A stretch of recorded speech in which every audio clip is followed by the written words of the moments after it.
Hi friends, આજે વાત કરીશ એફર્ટ્સની. હરેક રિલેશનની અંદર એફર્ટ્સ ખૂબ જ જરૂરી હોય છે અને આ વાત સાથે બધા અગ્રી પણ કરશે. એફર્ટ્સ એટલા માટે જરૂરી હોય છે કે નાના નાના લીધેલા એફર્ટ સામેવાળી વ્યક્તિને સ્પેશિયલ ફીલ કરાવે છે. રિલેશન કોઈ પણ હોય, પણ એફર્ટ્સ બધા રિલેશનમાં જરૂરી છે.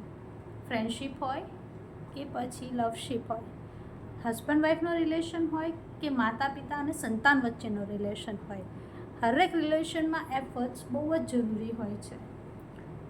આ એફર્ટ્સ એવું દર્શાવે છે કે તમારી માટે સામેવાળી વ્યક્તિ કેટલી સ્પેશિયલ છે. તો ક્યારેક એક રેન્ડમ કોલ સામેવાળી વ્યક્તિના ચહેરા પરની જો સ્માઇલ બનતું હોય તો કરવો જરૂરી છે. એક રેન્ડમ મેસેજ સામેવાળાનો દિવસ બનાવી શકતો હોય તો કરવો જરૂરી છે. ગુડ મોર્નિંગનો મેસેજ ખાલી ગુડ મોર્નિંગ ડિસ્ક્રાઇબ નથી કરતું, પણ એ તમારા એફર્ટ ડિસ્ક્રાઇબ કરે છે કે તમે સવારે ઉઠીને સામેવાળી વ્યક્તિને પહેલાં વિશ કરો છો કે એનો દિવસ સારો જાય. આ એક મેસેજ, નાનો સો મેસેજ છે, કોકની માટે ખાલી એક મેસેજ છે જસ્ટ, પણ કોકની માટે આખા દિવસની સ્માઇલ છે. તો હંમેશા યાદ રાખો કે કોઈ પણ રિલેશન હોય, એફર્ટ્સ જરૂરી છે.